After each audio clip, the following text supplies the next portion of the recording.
Hey, Cowboys Nation. It's been a wild week for our Cowboys. First, the gut punch. CeeDee Lamb is out, and the team's scrambling, pulling some random dude up from the practice squad just to plug the hole. Then the draft talk is already heating up. I mean, it's barely fall and some big names are flying around.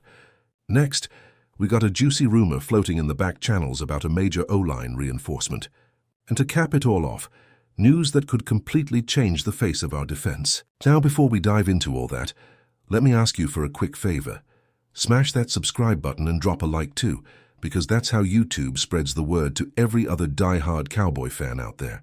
We've got to kick off with the news that dropped like a bomb. CeeDee Lamb is officially out. The guy is the absolute heart of our offense, Prescott's go-to guy, and now he's sidelined for a few weeks with this damn high ankle sprain. Honestly, folks, this is the kind of absence you just can't gloss over. Opposing defenses are walking onto the field knowing our biggest threat isn't there, and that messes with everything. Our mindset, our rhythm, even our confidence. So what's the Cowboys' answer? They called up Jalen Crarupper from the practice squad. Look, Crarupper is not a name that gets the whole crowd hyped up. And I know a ton of people were ready to see Tan Holden make the jump to the main roster. I was right there with you thinking, wait, why not him? Holden had some flashes. He seemed like the natural choice, but Jerry Jones and the crew decided to bet on Crarupper, who's been hovering around the roster since 23, always getting cut last minute and stashed back on the practice squad. If you look at it cold, you can kind of see why. He knows the playbook, he's used to the locker room, and even with barely any real game time, just one game, 12 snaps in that painful loss to the Eagles, the coaching staff still trusts him.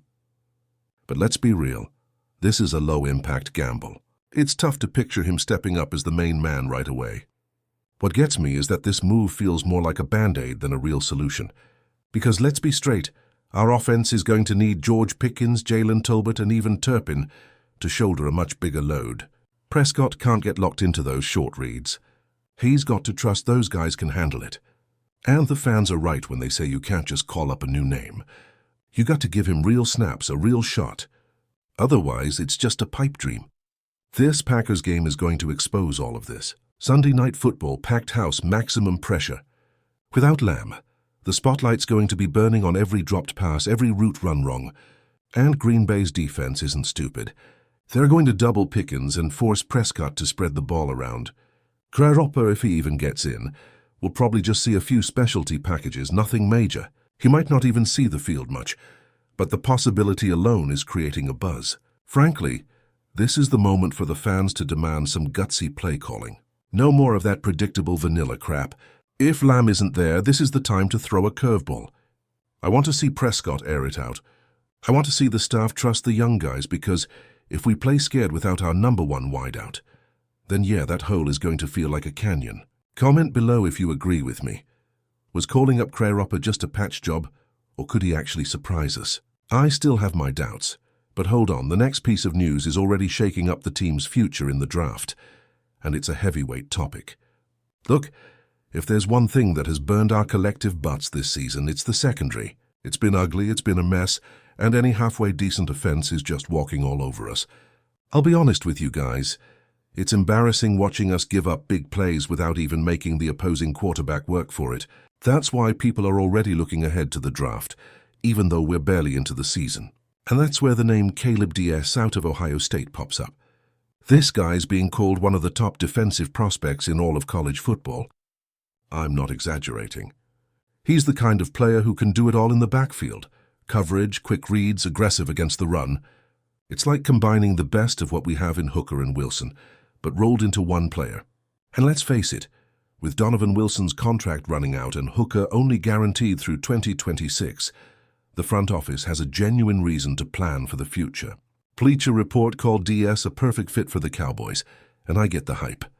We're always talking about it. We need an anchor back there, someone who can organize, who gives the corners the confidence to play tighter coverage. DS looks like that guy. But of course there's the practical side. He's the number one safety on their big board, and if we want him, we're probably going to have to trade up in the draft. Luckily, Dallas has 2 picks, so we've got the ammo. Now some other interesting names have surfaced too. Dylan Thiemann from Oregon and Zachy Wheatley from Penn State have been mentioned as alternatives. They're not on the same level of flash as DS, but they've shown up in mock drafts for our team. That tells you the coaching staff can't ignore this need. The fans have noticed it. The women fans are calling for it too. No more patch jobs, no more half-hearted bets. We need real talent in the secondary. Just picture it. A dominant safety arriving in 2026, stepping into a defense trying to rebuild after the Micah Parsons fiasco. That would be a message to the rest of the league. Dallas isn't going to be a punching bag through the air. The problem is, we all know how Jerry Jones operates. He likes the spectacle, he likes the flashy names, and you can't guarantee he'll prioritize the secondary when it comes down to it. What if he decides to look at the O-line again or some other position that isn't even an immediate need? It wouldn't be the first time, but honestly, this is the kind of move that changes the culture. You bring in a young guy with pedigree, you put the responsibility on him, and you show the fan base that you've learned from your mistakes. If it's DS, Dallas takes a giant leap. If not, and they fumble this again, then hold on to your hats. The criticism will be coming from all directions, because the next news goes beyond the draft. It's a hot market rumor that's all about our offensive line. So one of those rumors that makes you raise an eyebrow has started circulating in NFL circles. The Cowboys are supposedly looking at Jedrick Wills Jr., the former Brown, to beef up the offensive line. Yes, the same guy who was a first-round promise in the draft, signed a 4-year deal, and is now a free agent in 2025. I'll be real with you. This talk is intriguing. It has huge potential, but it also carries a major risk. Wills has the pedigree. Anyone who saw him at his best knows he's versatile. He can protect the pass and open up lanes for the run game. That's gold for any coordinator who wants to switch up formations without losing consistency. Imagine Schottenheimer working with Clayton Adams having that kind of flexibility. It could change our whole offense, give Prescott more security, and even alleviate pressure in crunch time. But here's the kicker. Is it worth betting on a guy who's considering sitting out the entire season to physically recover? That detail changes everything, because if Wills truly decides to take a year off, the Cowboys are just left hoping he comes back healthy in 2026. That's a long-shot gamble, a dangerous one, and frankly, we've been burned by that kind of risk before. Plus, he only played 4 games as a starter last season, and that immediately raises a red flag. Consistency, reliability. It's hard to say he still has it. On the flip side, from a financial standpoint, he could be a steal since he's looking for a fresh start. He might be open to a low-risk, incentive-laden contract. That's an advantage for us. It doesn't crush our cap space, and it still gives him the chance to become a major asset if he pans out. Besides, the Browns are already saddled with a ton of dead cap, including with Wills, so the situation is ripe for a smart negotiation.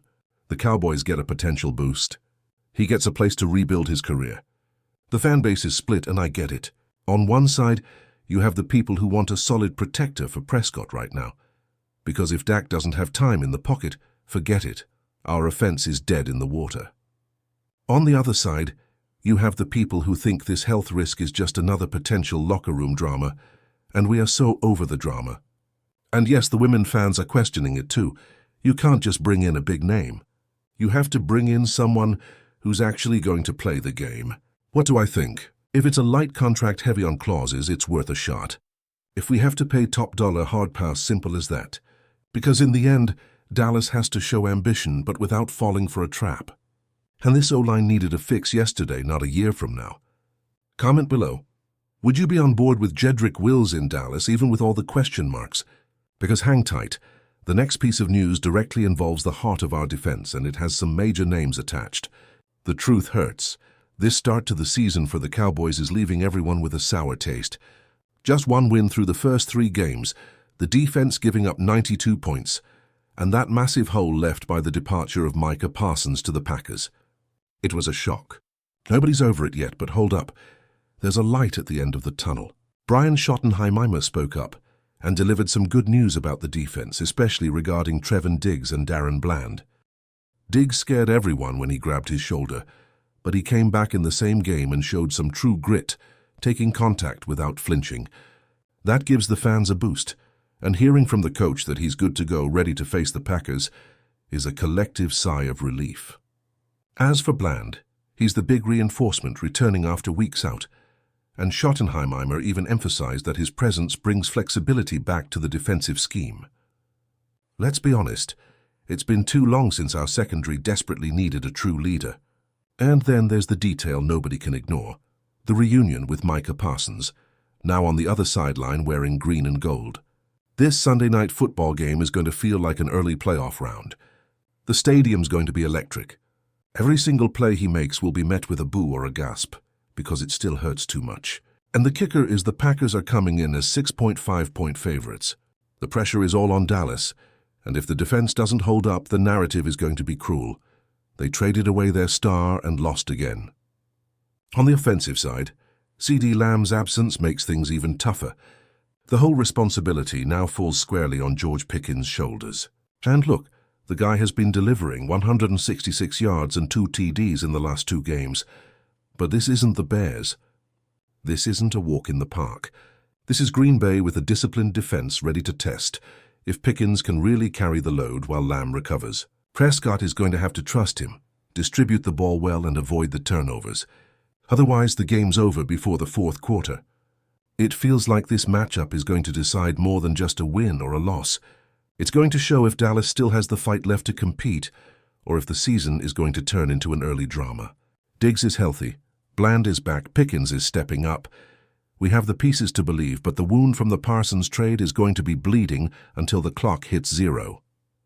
This is a pride game, a chance to prove America's team still demands respect. Honestly, I've got butterflies just thinking about it. This Sunday is going to be heavy, guys. Comment below. Can we trust this reinforced defense, or are we set up for another heartache? Because I'm about to wrap this up with the one conclusion that makes it clear where this team really stands. So we covered Lamb's absence and the Crayropper call-up. We talked about the draft with DS as our big hope. We dove into the Wills rumor. And we finished with the return of Bland and Diggs for the most crucial game of the season. Deep down, it all points to the same thing.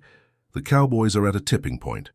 They either reinvent themselves right now, or this season slips away too fast. For me, it's time for bold moves. See you next.